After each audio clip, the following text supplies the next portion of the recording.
ሰላም ጤና ይስጥልን ውድ ተመልካቾቻችን ከኢሳት ነጻ የህዝብ ሚዲያ የሰዓቱን ዜናዎች ይዘንላችሁ ቀርበናል። ከዜናዎቹ ጋር መሰረት ባዩ ነኝ። አብራችሁን ቆዩ። ወደ ቀዳሚው ዜና ተሻገርን። በአድዋ ጦርነት ወቅት ሴቶች ለጀግኖች ስንቅና ትጥቅ በማዘጋጀት ለድሉ አንድ ምክንያት መሆናቸው ተገለጸ። የኢትዮጵያ ጀግኖች በጽናት እንዲዋጉ ሴቶች ያደረጉት አስተዋጽኦ ቀላል የሚባል እንዳልሆነ የታሪክ ምሁራን ገልጸዋል። ሰላማዊት ሙሉጌታ ተጨማሪ አላት።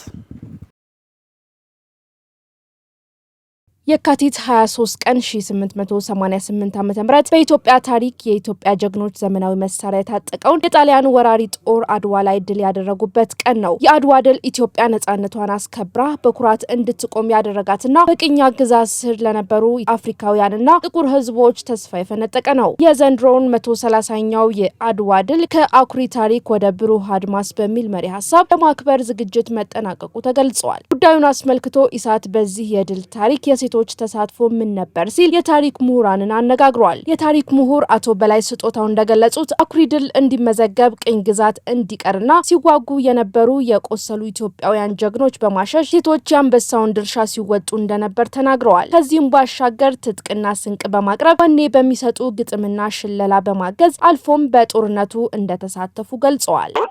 ስንቅና ትጥቅ በማዘጋጀት ቁስለኛውን በማግለል ደግሞ በጊዜው መሰንቆ ይዘው ከኋላ ወንዶችን የሚያነሳሳ ግጥም እየገጠሙ ጦርነቱን በድል እንዲያጠናቅቁ ወንዶቹ ወኔያቸው ሙሉ እንዲሆን ከፍተኛ የስነ ልቦና ስራ ሰርተዋል።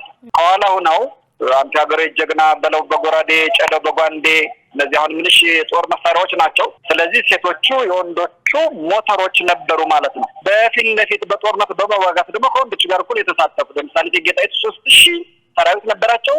አስተማርተው ተዋግተዋል። ሰበሰበቻቸውና እነዛን የተመረጡ ሰዎች ሂዱ ጌጦቼ፣ ሂዱ ኩራቶቼ፣ እናንተ አንበሶች ናችሁ። አንበሳን ደግሞ ለጀግንነት አይዞህ አይሉትም። ተማመንባቸዋለሁ። ጣሊያን ውሃውን ስትይዙበት ምሽግ ቆፍራችሁ ሌሊት በጨለማ ነው የመሆን ያለበት። ጨለማ ለብሳችሁ ምሽግ ቆፍሩ። ከዛ ጣሊያን ሲመጣ ውሃውን እንዳያገኝ እናንተ በጥይት ግንባር በዛለት የወንዶችን ቦታ ቁስለኛ በማግለል ሴቶቹ ተክተው ብዙ ጀግኖች በህይወት ተርፈው አገራቸው ድላቸውን እንዲያዩ ያንን አንጸባራቂ የሆነ ድል በህይወት ተርፈው እንዲመለከቱ አድርገዋል። ታሪክን የቀየረ ቅኝ ግዛትን ያጠፋ በአፍሪካ ምድር ሰብአዊ ክብርና ሰብአዊ መብትን የሰው ልጅ እኩልነትን ያረጋገጠ ድል እንዲገኝ አድርገዋል። ሴቶችና የሴቶች ድርሻ ከፍተኛ ነበር በአድዋ ጦርነት። ጀግኖች ቆመው እንዲዋጉ ጋሻ እንዲመክቱ ከበስተጀርባ የሴቶች ተሳትፎ የጎላ እንደነበር የገለጹት ደግሞ የታሪክ ምሁር አቶ ደረጀ ተክሌ ናቸው። ስለዚህ እያንዳንዱ ዘማች ምግብ ይፈልጋል። እያንዳንዱ ዘማች ውሃ ይፈልጋል። ውሃ የዛን ጊዜ በየቦታው አይገኝም። በአቁማዳ ነው በስልቻ ተደርጎ ውሃ ይሞላል። እሱ አህያ ላይ ተደርጎ ይዘው ይሄዳሉ። ለምግብ ማብሰያ ከዛ ውሃ ይጠቀማሉ። ሰራዊት መጠጥ ከዛ ውሃ ይጠቀማሉ። እና ሙሉ ከነሱ ጋር ያ ስንቅ ባይኖር አይደለም አድዋ ሄዶ መዋጋት ሸዋን ማለፍ አይቻልም። ሸዋን ይባላል። ስለዚህ የሴቶቹ አገልግሎት እጅግ ከባድ ነው። ቆሞ እንዲዋጋ ጦር እንዲወረውር ጠመንጃ እንዲተኩስ ዳሻ እንዲመክት አካሉን ቀጥ አድርገው የሚይዙት ሴቶቹ ናቸው። ጣይቱን ስለምናውቃቸው መቀሌ ላይ ያደረጉት ወታደራዊ ስትራቴጂ ተጠቅመው ጣሊያን እንዲሸነፍ ያደረጉበት ማንም ያውቀዋል። የሌሎች ሴቶችስ የሌሎች ሚስቶችስ ስለማናውቃቸው ነው። በውጊያም ተሳትፈዋል። እንደውም ከወንዱ በተሻለ ሁኔታ በሶስት ቦታ ስንቅ በማቀበል ተዋጊዎች ናቸው፣ አዋጊዎች ናቸው፣ ቀላቢዎች ናቸው፣ ደጋፊዎች ናቸው። በሁሉም በኩል ሆነው ተሳትፈዋል ነው የምለው። ክሪፕቶ ከረንሲን በብር መገበያየት በጥብቅ የተከለከለ መሆኑን የብሔራዊ ባንክ ገለጸ። የኢትዮጵያ ብሔራዊ ባንክ በተለያዩ የዲጂታል የንግድ መድረኮች አማካኝነት በብር የሚከናወኑ የሰው ለሰው የገንዘብ ዝውውሮችና የክሪፕቶ ከረንሲ ግብይቶች ህገወጥ መሆናቸውን በመግለጽ ጥብቅ ማሳሰቢያ ሰጥቷል። ባንኩ ባወጣው መግለጫ በማንኛውም መድረክም ሆነ የለውጥ ማዕከል በብር የሚደረጉ የዲጂታል ሀብት ግብይቶች ያለ ባንኩ ፍቃድ በፍጹም የተከለከሉ መሆናቸውን አስታውቋል። እንደ ብሔራዊ ባንክ ማብራሪያ እነዚህ መድረኮች ለከፍተኛ የዋጋ መዋዠቅ፣ ለገንዘብ ማጭበርበርና ለውጭ ምንዛሬ ዋጋ መዛባት እጅግ ተጋላጭ ናቸው። በተጨማሪም እንደ ህገወጥ የገንዘብ ዝውውርና ሽብርተኝነትን በገንዘብ መርዳትን የመሳሰሉ የወንጀል ድርጊቶችን ለመከላከል የሚያስችሉ ስርዓቶች በዚህ መድረኮች ላይ ባለመኖራቸው ህብረተሰቡ ለከፍተኛ አደጋ ሊጋለጥ እንደሚችል ተጠቁሟል። ባንኩ በአሁኑ ወቅት ደህንነቱ የተጠበቀና ስርዓት ያለው የዲጂታል የፋይናንስ ተሳትፎ እንዲኖር የሚያስችል አጠቃላይ የቁጥጥር ማዕቀፍ ለማዘጋጀት ከዓለም አቀፍ አቻ ተቆጣጣሪዎችና ከሀገር ውስጥ ባለድርሻ አካላት ጋር በንቃት እየመከረ መሆኑን ገልጿል። ይሁን እንጂ ይህ ህጋዊ ማዕቀፍ በይፋ ስራ ላይ እስኪውል ድረስ ማንኛውም በብር የሚደረግ የክሪፕቶ ዝውውር በህግ እንደሚያስጠይቅ ባንኩ በተደጋጋሚ አረጋግጧል።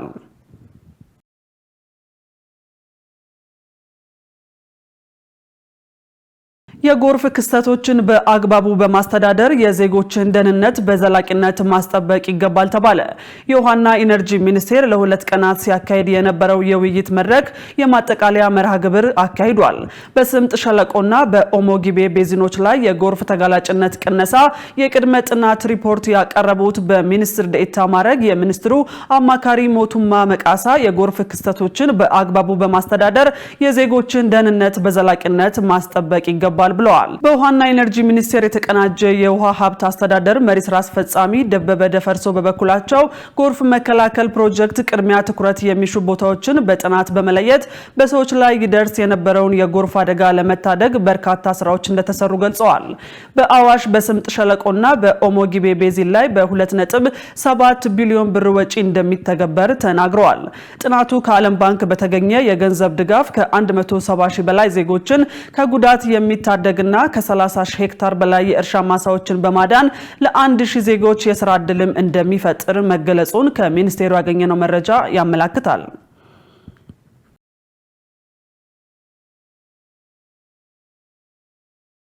ምርጫው የህዝብ ድምጽ አሸናፊ የሚሆንበትና የህዝብ ፍላጎት የሚንጸባረቅበት ሊሆን እንደሚገባ የፖለቲካ ፓርቲዎች ገለጹ። ተፎካካሪ የፖለቲካ ፓርቲዎች ምርጫው የህዝብ የስልጣን ባለቤትነት የሚረጋገጥበት እንዲሆን እየሰሩ መሆኑን ገልጸዋል። የአማራ ዲሞክራሲ ኃይል ንቅናቄ ሊቀመንበር ተስፋሁን አለምነህ ፓርቲው ምርጫው የህዝብ ፍላጎት የሚንጸባረቅበት፣ ህዝብ አሸናፊ የሚሆንበት አካሄድ ተከትለን በምርጫው ለመሳተፍ ዝግጁ ነን ብለዋል። ምርጫው በሂደቱም በውጤቱም ሰላማዊ ዲሞክራሲያዊና ተአማኒ መሆን ይኖርበታል ብለዋል። የሲዳማ አንድነት ፓርቲ ሊቀመንበር ለማ ኦያቶ በበኩላቸው ፓርቲው እጩዎችን ማስመዝገቡንና ለፓርቲው አባላት የአቅም ግንባታ ስልጠና መሰጠቱን አስታውቀዋል። የወለኔ ህዝብ ዲሞክራሲ ፓርቲ ሊቀመንበር ፈይሰል አብዱላዚዝ እንደገለጹት ለምርጫው ስኬታማነት የቦርዱን እንዲሁም የሀገሪቱን ህግ አክብሮ መንቀሳቀስ እንደሚገባ በአጽንኦት ተናግረዋል። ተፎካካሪ ፓርቲዎች የስነ ምግባር መርሆችን በመከተልና በመተግበር ሀገራዊ ኃላፊነታቸውን ሊወጡ እንደሚገባ ኢዜአ ያነጋገራቸው ፓርቲዎች ጠቁመዋል።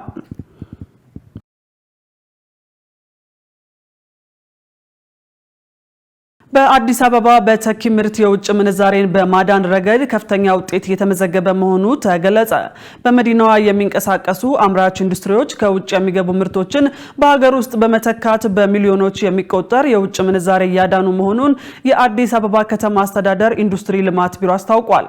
የቢሮው የአምራች ኢንዱስትሪ ዘርፍ ኃላፊ ጳውሎስ ኩሳ የኢትዮጵያ ታምርት ንቅናቄ የማጠቃለያ መርሃ ግብርን አስመልክተው ባቀረቡት ሪፖርት ባለፉት 6 ወራት ብቻ 849 ሚሊዮን 455652 ዶላር የሚያወጣ ምርት በሀገር ውስጥ በመተካት የውጭ ምንዛሬን ማዳን ተችሏል ብለዋል። የሀገር ውስጥ ምርቶችን የመጠቀም ምጣኔም በአሁኑ ወቅት 45.8 በመቶ መድረሱን ገልጸዋል። በተኪ ምርት ላይ የተሰማሩ ኢንዱስትሪዎች ቁጥር ወደ 2332 ከፍ ያለ ሲሆን ምርታቸውን ለውጭ ገበያ የሚያቀርቡት ደግሞ 237 መድረሱን ተናግረዋል።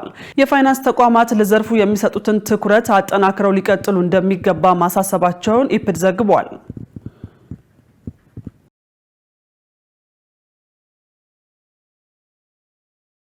ውድ ተመልካቾቻችን የሰዓቱ ዜናዎች አሁንም እንደቀጠሉ ናቸው። ከውጭ ዜና ምንጮች ወዳገኘናቸው ዜናዎች ተሻገርን።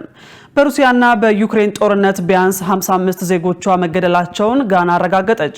በዩክሬን እየተካሄደ ባለው ጦርነት ቢያንስ 55 ጋናውያን መገደላቸውንና በአሁኑ ወቅት 2 ጋናውያን የጦር እስረኛ ሆነው መያዛቸውን የጋና የውጭ ጉዳይ ሚኒስትር ተናግረዋል።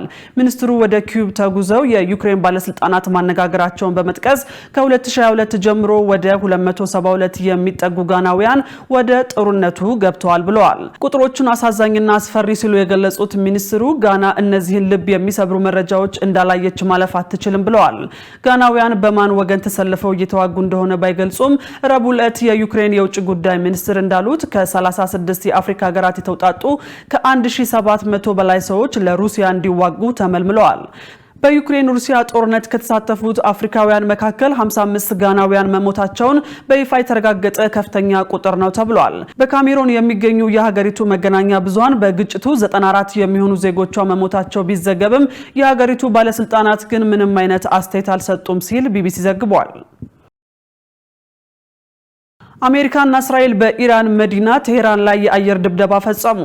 አሜሪካ በኢራን ላይ በተፈጸመው ጥቃት ውስጥ ተሳታፊ መሆኗ የተገለጸ ሲሆን የኢራኑ መንፈሳዊ መሪ አያቶላ አሊ ካማኒ ደህንነቱ ወደ ተጠበቀ ስፍራ መዘዋወራቸው ተዘግቧል። ገነት ዘዘው ተጨማሪ አላት።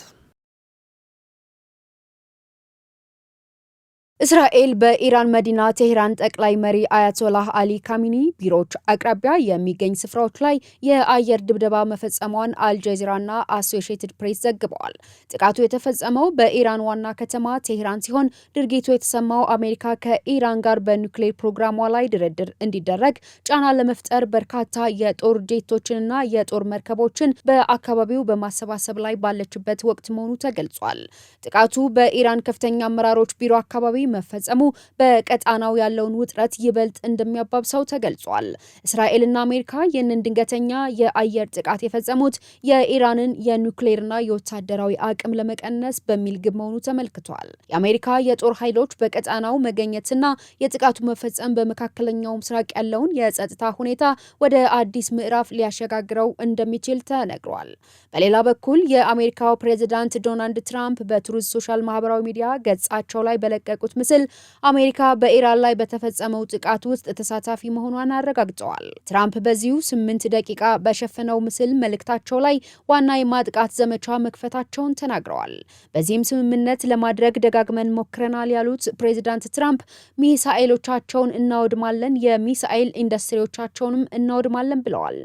ፕሬዚዳንት ትራምፕ አርብ ዕለት በኢራን የኒውክሌር ፕሮግራም ላይ በተደረጉት የቅርብ ጊዜ ውይይቶች ደስተኛ አለመሆናቸውን ገልጸው ጥቃት ለመፈጸም ከውሳኔ ላይ አለመድረሳቸውን ተናግረው ነበር። የሚያስፈልገንን ሊሰጡን ፈቃደኛ ባለመሆናቸው ደስተኛ አይደለሁም ሲሉ ነበር በሀገራቸውና በኢራን ለ3 ዙር ስለተደረገው ድርድር እየተናገሩት። ትራምፕ አብዮታዊው ዘብን ጦር መሳሪያዎቻቸውን አስቀምጡ፣ ያኔ ፍትሐዊ በሆነ መንገድ ትስተናገዳላችሁ፣ አለበለዚያ ግን ሞትን ትጋፈጣላችሁ ሲሉ አስጠንቅቀዋል።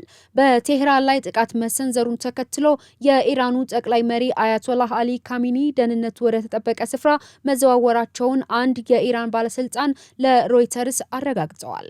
ጥቃቱን ተከትሎ እስራኤል የአስቸኳይ ጊዜ አዋጅ ማወጇን ኢየሩሳሌም ፖስት ዘግቧል። የእስራኤል የመከላከያ ኃይል ሁሉም ዜጎች ጥንቃቄ እንዲያደርጉና ደህንነቱ ወደ ተጠበቁ ቦታ እንዲቆዩ ብሔራዊ ማስጠንቀቂያ ሰጥቷል።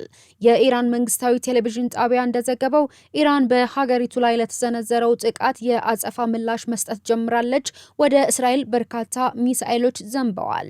በአሜሪካ ድጋፍ የተከናወነው ይህ ጥቃት በመካከለኛው ምስራቅ ያለውን ውጥረት ወደ ከፍተኛ ደረጃ ያሸጋገረው ሲሆን የኢራን ባለስልጣናትም ጠቅላይ መሪውን ወደ ሚስጥራዊና ደህንነቱ ወደ ተጠበቀው ቦታ ማዘዋወራቸውን የቀጣናውን ስጋት ይበልጥ አባብሶታል ተብሏል። በዚህም መሰረት ይህ ዜና እስከ ተጠናከረበት ድረስ ኢራን በባህሬን የሚገኘውን የአሜሪካ የባህር ኃይል ጦር ሰፈር በሚሳኤል የመታች ሲሆን በተመሳሳይም በተባበሩት አረብ ኤሚሬትስ፣ በኢራቅ፣ በኩዌት፣ በኳታርና በመጨረሻም ሳውዲ አረቢያ ዋና ከተማ ሪያድ ከፍተኛ ፍንዳታዎች መሰማታቸው ተዘግቧል። አንድ የእስራኤል የደህንነት ባለስልጣን ለሮይተርስ እንደተናገሩት ይህ መጠነ ሰፊ ወታደራዊ ዘመቻ ለወራት የታቀደ ሲሆን የጊዜ ሰሌዳው የተወሰነው ደግሞ ከጥቂት ሳምንታት በፊት ነው ብለዋል። በመላው እስራኤል የአደጋ ማስጠንቀቂያ ደወሎች እየተሰሙ ነው። የእስራኤል መከላከያ ሰራዊት ዜጎች በየአቅራቢያቸው ወደሚገኙ የመከላከያ መጠለያዎች እንዲገቡና አስፈላጊውን ጥንቃቄ እንዲያደርጉ መመሪያ አስተላልፈዋል።